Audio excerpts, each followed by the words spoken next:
7 janvier, Genèse chapitre 19, chapitre 20, chapitre 21. Les deux anges arrivèrent à Sodome sur le soir, et Lot était assis à la porte de Sodome. Quand Lot les vit, il se leva pour aller au-devant d'eux et se prosterna la face contre terre. Puis il dit, « Voici mes seigneurs, entrez, je vous prie, dans la maison de votre serviteur et passez-y la nuit. Lavez-vous les pieds, vous vous lèverez de bon matin et vous poursuivrez votre route. » Non, répondirent-ils, nous passerons la nuit dans la rue. Mais Lot les pressa tellement qu'ils vinrent chez lui et entrèrent dans sa maison.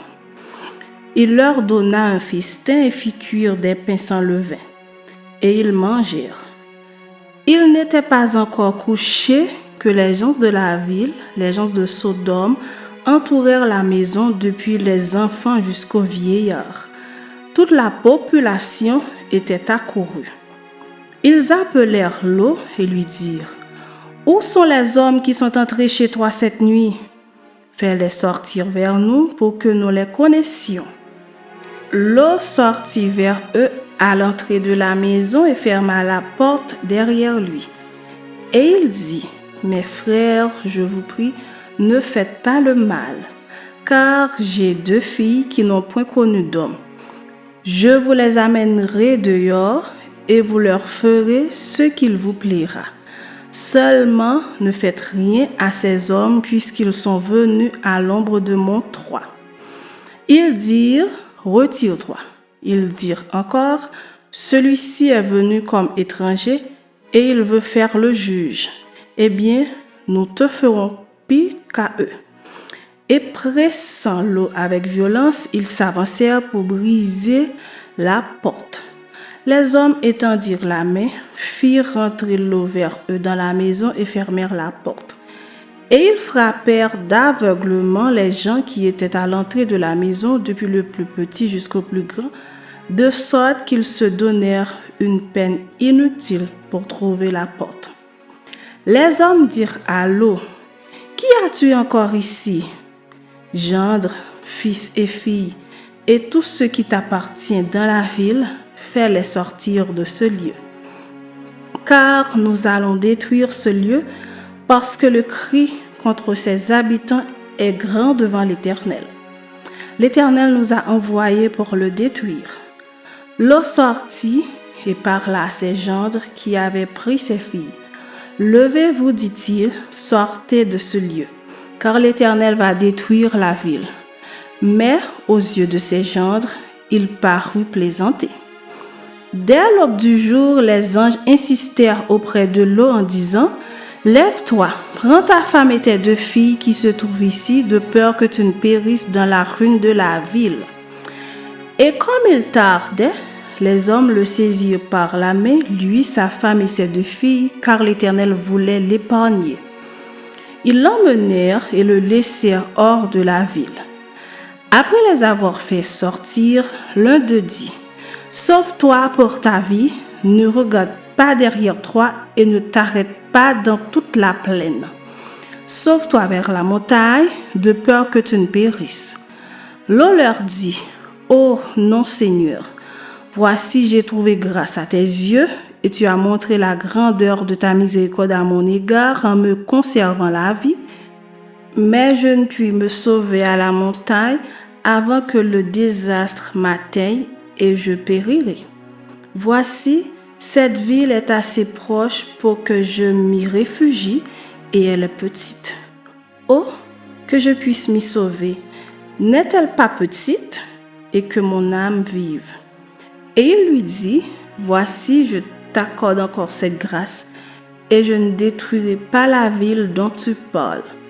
Hâte-toi de t'y réfugier, car je ne puis rien faire jusqu'à ce que tu y sois arrivé. » C'est pour cela que l'on a donné à cette ville le nom de Soar. Le soleil se levait sur la terre lorsque Lot entra dans Soar. Alors l'Éternel fit pleuvoir du ciel sur Sodome et sur Gomorrhe du soufre et du feu de par l'Éternel. Il détruisit ces villes, toute la plaine et tous les habitants des villes, et les plantes de la terre.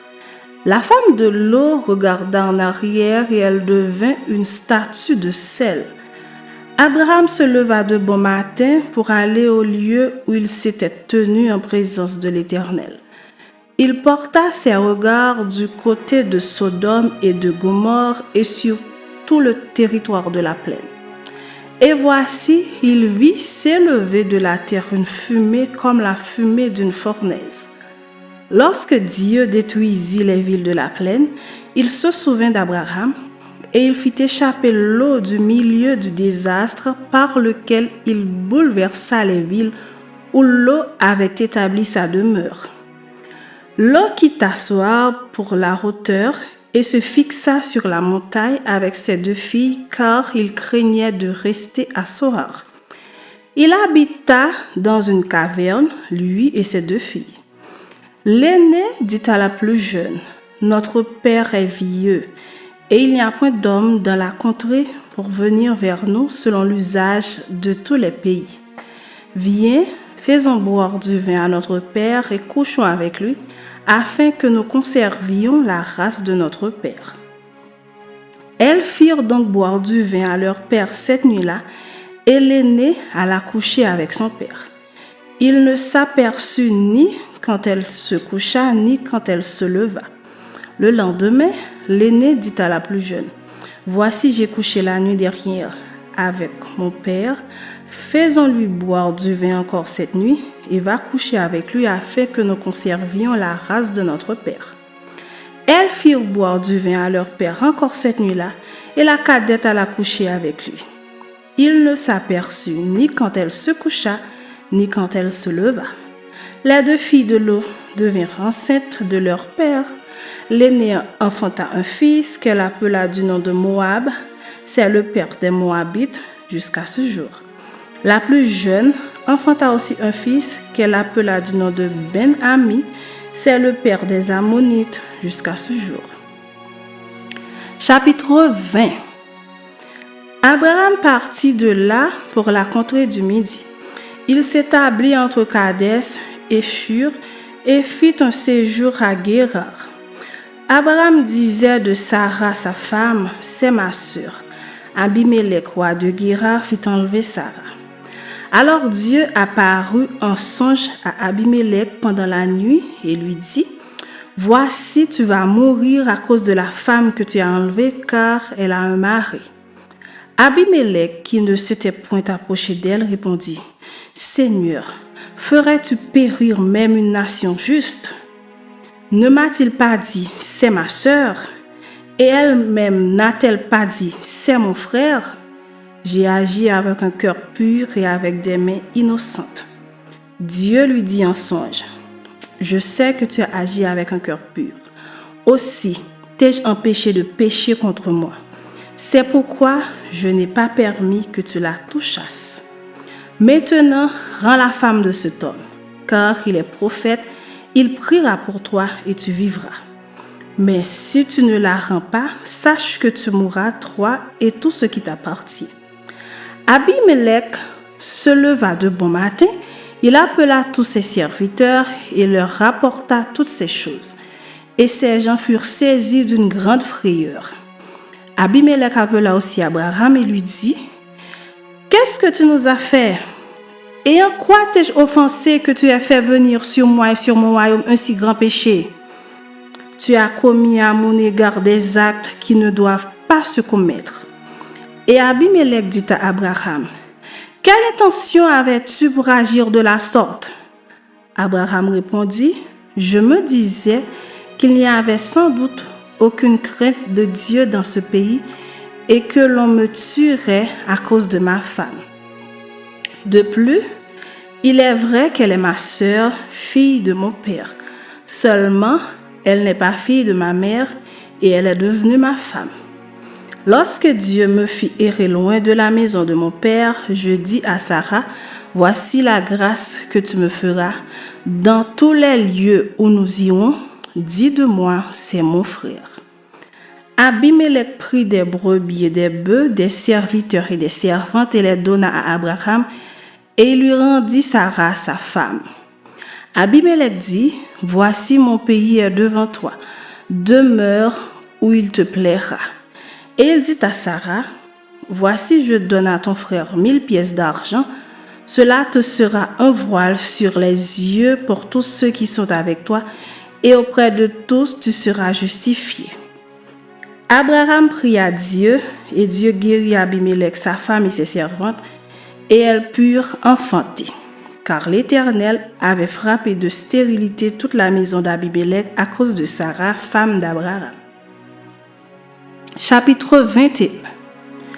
L'Éternel se souvint de ce qu'il avait dit à Sarah, et l'Éternel accomplit pour Sarah ce qu'il avait promis.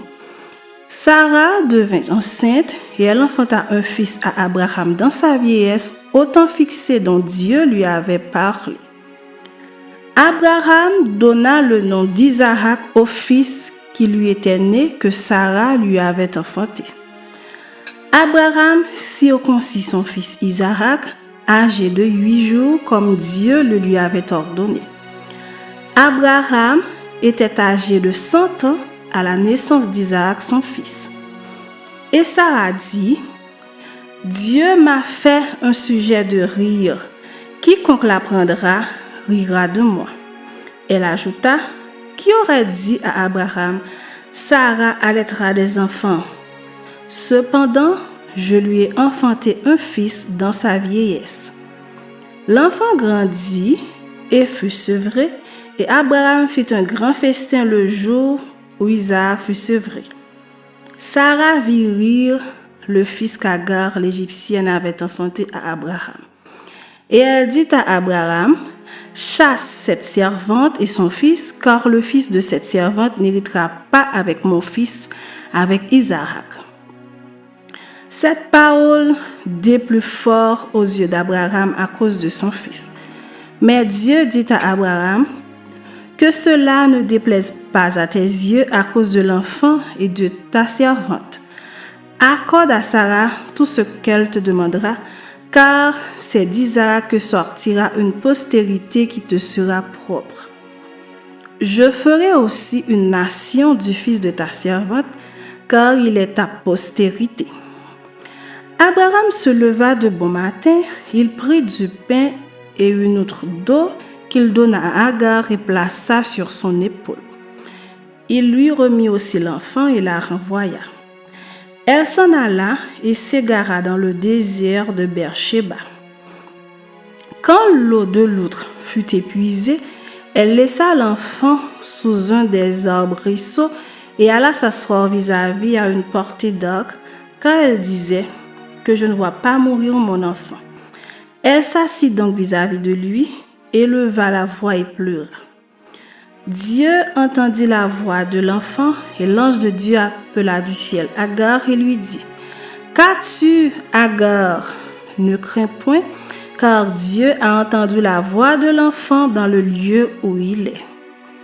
Lève-toi, prends l'enfant, saisis-le de ta main, car je ferai de lui une grande nation. » Et Dieu lui ouvrit les yeux et elle vit un puits d'eau. Elle alla remplir d'eau l'outre et donna à boire à l'enfant. Dieu fut avec l'enfant qui grandit, habita dans le désert et devint tireur d'arc. Il habita dans le désert de Paran et sa mère lui prit une femme du pays d'Égypte. En ce temps-là, Abimelech, accompagné de Picol, chef de son armée, parla ainsi à Abraham. « Dieu est avec toi dans tout ce que tu fais. Jure-moi maintenant ici, par le nom de Dieu, que tu ne tromperas ni moi, ni mes enfants, ni mes petits-enfants, et que tu auras pour moi et le pays où tu séjournes la même bienveillance que j'ai eue pour toi. » Abraham dit, « Je le jurerai. » Mais Abraham fit des reproches à Abimelech au sujet d'un puits d'eau dont s'étaient emparés de force les serviteurs d'Abimelech. Abimelech répondit, « J'ignore qui a fait cette chose-là. Tu ne m'en as point informé et moi, je ne l'apprends qu'aujourd'hui. Et Abraham prit des brebis et des bœufs qu'il donna à Abimelech, et ils firent tous deux alliance. Abraham mit à part 7 jeunes brebis. Et Abimelech dit à Abraham, « Qu'est-ce que ces 7 jeunes brebis que tu as mis à part ?» Il répondit, « Tu accepteras de ma main ces 7 brebis afin que cela me serve de témoignage que j'ai creusé ce puits. » C'est pourquoi on appelle ce lieu Beersheba, car c'est là qu'ils jurèrent l'un et l'autre.